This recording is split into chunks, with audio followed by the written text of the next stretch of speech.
Hi and welcome to our third interview with drivers that I'm looking forward to covering in the forthcoming season. Whenever that happens, we're hoping it's going to be sooner rather than later. And terrific pleasure to welcome along Toby Goodman, who I had the pleasure of commentating on last year in Mini Challenge. So, Toby, welcome along. Great to see you. How are you? I'm fine, thank you. Thank you very much for having me. No, it's an absolute pleasure. One of the things that we've been doing on these interviews is making an announcement. I think you've probably made your announcement formally already, but tell us what your current news is. Yeah, absolutely. So I'm really happy to announce that this year, like you say, if we ever get racing, I'll be competing in the Lotus Cup Europe Championship, which, as the name suggests, is all across Europe in the likes of Le Mans, Spa, Nürburgring, and it's. I'm not only am I changing teams, but it's obviously a brand new car as well, rear-wheel drive, mid-engined. So it's going to be a big challenge, probably my hardest step up yet, but I'm really looking forward to it. And funnily enough, it's another championship that I was honoured to work on the last 2 or 3 seasons, and maybe a little bit more. And so it was quite a surprise for me to see your name pop up in that championship. You did a one-off at Brands Hatch last year. What was that like? Yeah, it was interesting. I didn't really have a lot of time to adjust. The first practice session was very, very wet, and that was my first time in the car. So it was straight from the practice session into one dry session, and then straight into qualifying. So it was pretty head on, but it was a great experience. It was alongside the DTM, obviously, so we had some massive crowds. And just to be a part of that environment, just to be a part of the DTM paddock was something special and something that I'll remember for a long time. And then How did it come about? so we Motorsport Days, we were speaking to Paul Golding, who runs the championship. We had seen them and they'd sort of caught our eye a little bit. And so the more that we sort of got talking, we found out that there was going to be a seat available for the Brands Hatch race. And so we got in contact with Dave Carr, who's one of the team owners, and he was happy to have us along. Prior to that, I'd had a test in one of the S2 cars, which is a different spec. So I sort of built that relationship through the test day, and he was, yeah, like I say, he was happy to have us along. So it was great. It was certainly a treat to see you out racing in Lotus Cup Europe, and it's always great for me when drivers move around within championships that I'm privileged to cover. Again, what we've done on these interviews is take a step back, and a lot of people that watch them might not know your background, so I thought Yeah, it's a nice thing rather than for people just to go to your website and read about you, which of course they can, and yeah. they might well watch this video on your website, hopefully. But nice just to talk about your background and flesh it out a little bit more. So you started, I think I read somewhere your first kart experience was it abroad somewhere or on holiday? Yeah, it was in Portugal. It was on these little electric carts. They weren't really go-karts, to be honest.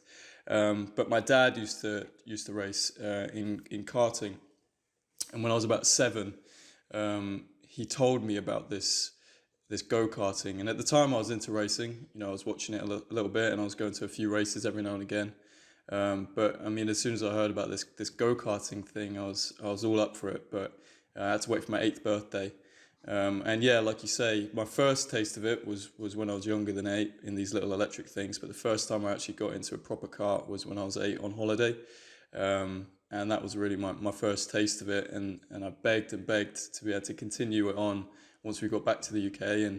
And I was lucky enough to be able to do so. And pretty much immediately, I built up an immense passion for it. And I really just wanted to continue and to see how far I could get with it. Your dad's called Howard, isn't he? What's your mum's name? Let's not leave mum out of this as well. So dad's Howard. Yeah. Mum's name? Mum is called Carol. She's Northern Irish, so Oh, right. she's a character. And what do you know? What sort of karting Howard did? So I'm just trying to place him if I can remember him in supercars or anything like that. Yeah, it was F100, I think. I think Right. they were called. So he always blabs on about how they were quicker than the ones we drive nowadays, but I'm not too sure.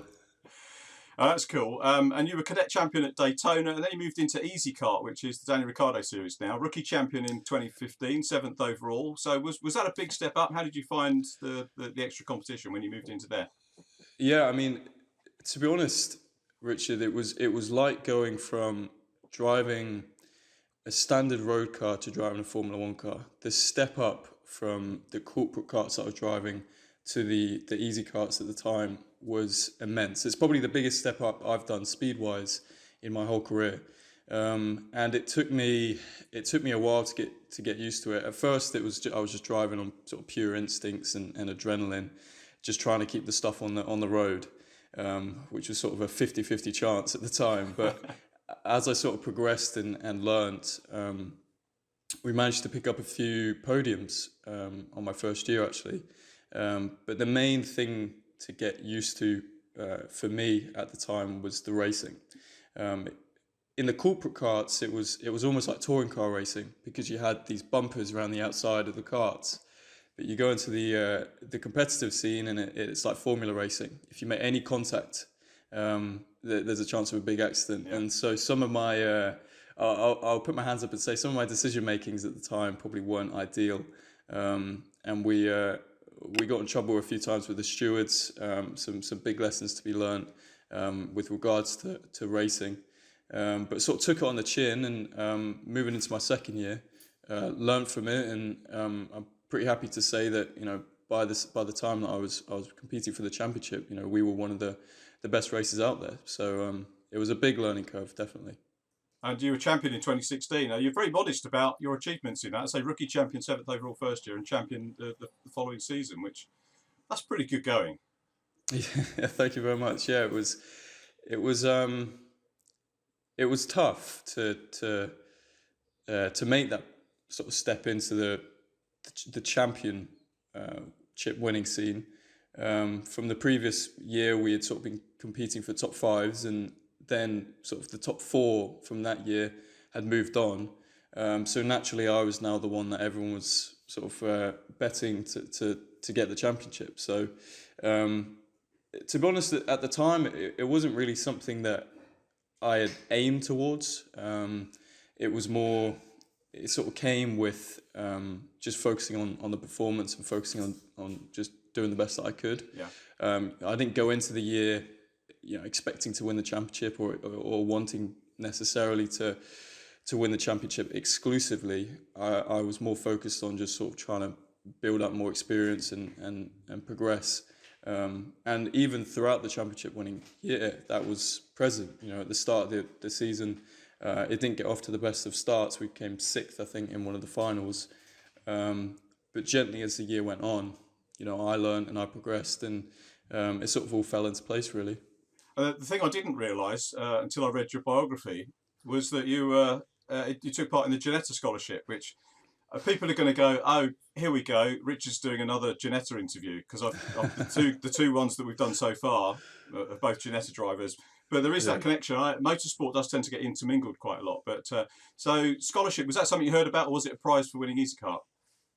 No, we heard about it for a long time prior to that. We'd done it the year before on my rookie season, and we managed to do quite well, actually. I managed to get through to the final, but it was a bit greasy, and I ended up spinning. So that was the end. That was the end of my Ginetta Junior Scholarship. But we sort of vowed to ourselves that we would do it the year after, because, you know, it really is for drivers like myself and for anyone really. I would say it's the best opportunity to showcase what you can do. And obviously, with that prize at the end of it, of a fully funded season, it is, you know, there's nothing like it at the moment in sort of junior motorsport. So it was almost a given that we were going to do it the year after. Yeah. And obviously, winning the championship, there was a partnership at the time with Ginetta, so we got automatic entry. And this time it was sort of more focused to really giving it a crack and seeing how well we could do. Obviously, you never expect to get even through to the final because it is so competitive. But yeah, we really gave it a good crack and managed to get through to the final 3, which was a bit of a shock. But yeah, it was really competitive that year. And Adam Smalley, who went on to have some really great success in GT5s and Ginetta Juniors, was there, and Matt Luff as well, who also went on to Ginetta Juniors. So yeah, I was pretty chuffed to be a part of it, and it's good memories from it. I'm sorry I missed that year, because I wasn't invited to join the panel for judges until the following season. But I do know that they they kind of not read the riot act. That's the wrong phrase, but I'm guessing it was Mike Simpson who was in charge. And Mike always says that if you spin, that's it, you're out. But at least Yeah. you know that, if it was greasy, you were going for it, and if that cost you it, then it just meant that you were really trying going for it. Yeah, no, exactly. Luckily, I didn't spin on the one that I came in the top three. Right. That one I managed to keep it on the black stuff, only just about. But yeah, the year after, like you say, it was my first time in a car, let alone a race car. I was quite chuffed to be able to say that the first car I've ever driven was a race car. So it's pretty cool. But yeah, it was a little bit greasy, and I hadn't really sort of 100% adjusted with the car yet. And yeah, like you say, it's ruthlessly competitive. So any sort of spin or any sort of mistake, and that can cost you. So yeah, it was a little bit disappointing, but it is what it is.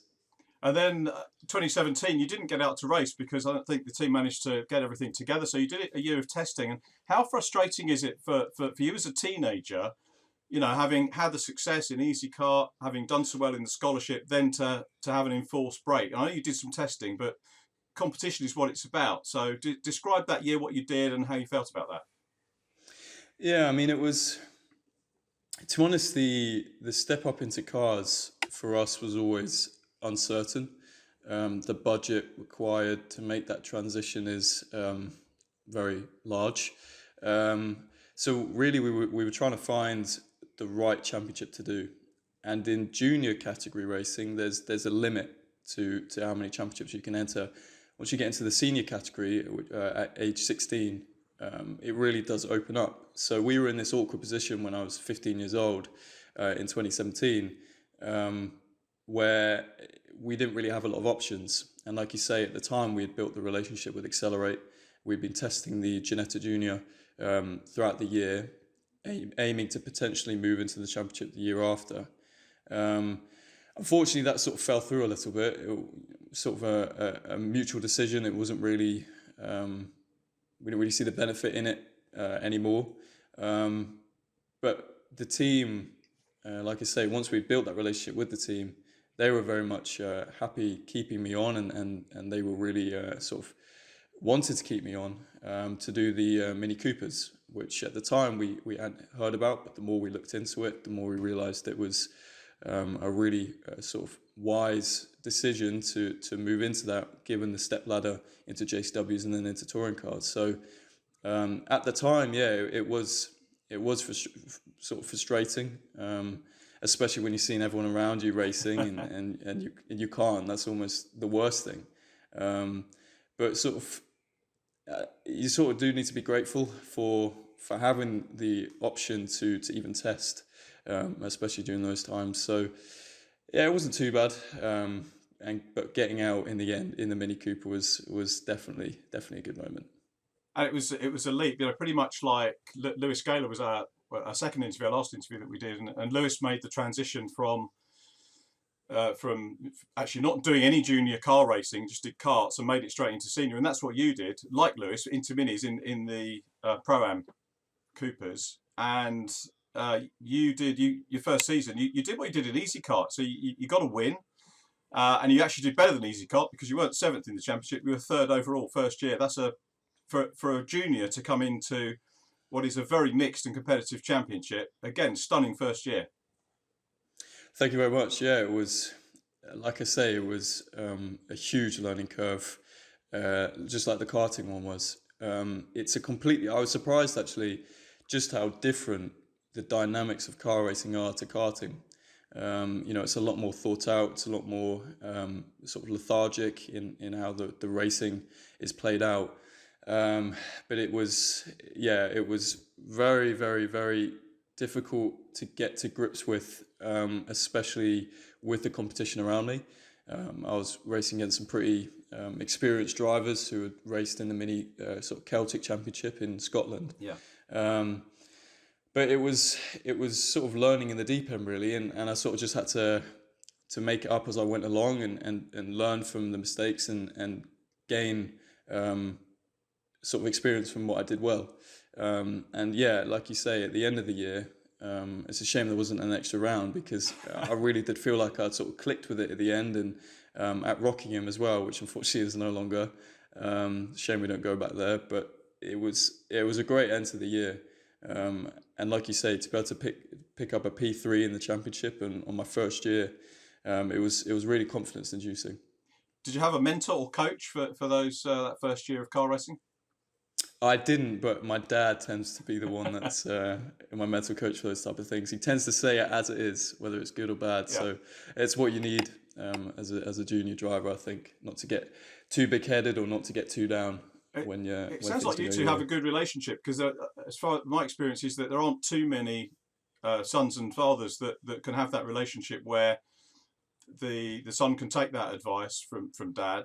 I think my son probably wouldn't take it. I've been karting with him and he doesn't listen to me, but he'll listen to Phil Glue, he'll listen to Paul O'Neill, but he won't listen to me. So it sounds like you've got a really good relationship with your dad to do that.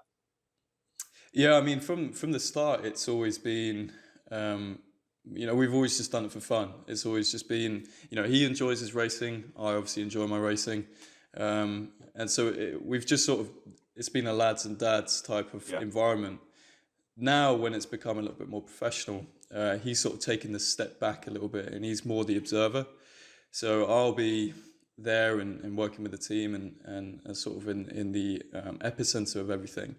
And he'll be sitting back and watching and gathering any information that he can to sort of help me on my way. And like you say, we still have that relationship that we did at the start. Even when I first started in sort of corporate karting, a ride and drive situation, we still have that same relationship. But now it's a bit more focused on learning and progressing. And like you say, to have a father figure and to have my dad as the one that is also my mental coach, who was also my trainer, who's also my mentor in some ways, it does bring a new element to it, and it's really useful, and I cherish it a lot, actually. I cherish the moments with him and the wins and also the lows as well, because they build that relationship even stronger. So that's fantastic. And talking about growing and learning, you moved into 2019. What a season!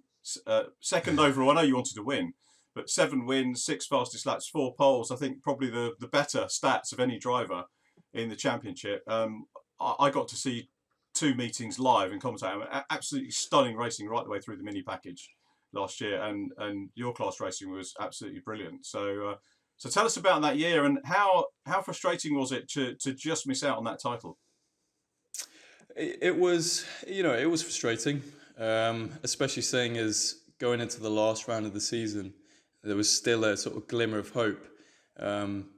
But we actually ended up having an accident in qualifying that was sort of wrong place at the wrong time type thing. So we had this sort of just element of unluckiness throughout the whole year, and it was even there on the last round as well. But to be honest, it was, with a bit of reflection, we weren't too bogged down about it. It was a great fight with Doug Leash, who ended up winning the championship. He's a very experienced driver, and I learnt a lot through fighting him and batting against him on the track. And when it comes down to winning the championship, especially against such competition, if you do have some races where you do get unlucky, that can be the downfall. And so there are certain things that you can't really control. And so when you look back on it, I think, like you say, with those stats, I think it highlights just the year that we did have and the performance that myself and the team gave. Yes, we didn't win, and yes, that is the sort of ultimate goal, but we can't shade any light on what we did and the performance that we did. So I think I can take a lot away from the championship, and I think I can be proud of what I achieved and what I achieved with the team as well. Yeah, I'd agree with that. You've got a very impressive CV, which remains 100% intact, and stats-wise, absolutely superb. So obviously we're in this difficult situation now where we don't know what racing's going to happen. Be great to see you in Lotus Cup Europe. And which class are you going into, by the way? It will be the production class in a S2, so sort of middle way between the S3 and the S1. And it's a good class to go into because over the last couple of years, we've had the likes of Martin Donnelly, ex-Grand Prix driver, go into it, which shows how how seriously people take the championship. Martin's enjoyed his racing. It's very competitive and very cosmopolitan as well. I think the champion the last 2 years Swedish. So what's it like now going into an international arena? It's to be honest, it's not too different. The only benefit, or one of the main benefits, I would say, is that the lunch that you get with the hospitality suite at Lotus is fantastic, because obviously all the French drivers, they love a good lunch. So, but no, it's a good environment to be in, with all the different sort of characters and all the different cultures. It sort of adds a little bit more of a almost traveling element to it as well, when you get to experience all the different drivers and their backgrounds and ethnicities. But sort of when you get on the track and the racing side of it, it's not too different. You know, whether they're French or whether they're Belgian or whether they're German, it's just another car that you need to beat. So yeah, it's not too different. And the testing restrictions are literally just being relaxed a little bit now. So I think there was some testing last week. When will you be able to get out? At the moment, the car's still getting built. The engine has just been put in it. So I'm actually going today for a seat fit, which is quite exciting. So hopefully we'll be able to be out maybe end of June, early July. So there's still a little bit to wait, but at the moment we're sort of just preparing everything around the outside, just getting the logistics of it ready. But once we do get underway, it's going to be sort of a regimented testing schedule.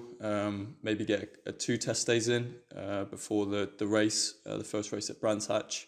So it won't be an elaborate testing scheme, but we're going to be testing a lot of different things on the car that I haven't been able to get to grips with yet, and that Rob, the team owner, sort of needs to get to grips with as well. So once we do get underway, it's going to be pretty intense. Earlier on when we were chatting and we were talking about minis, and you were saying that it's the step towards touring cars. Is touring car still the ambition, or is Lotus now maybe dipping a toe in the water of sports car racing?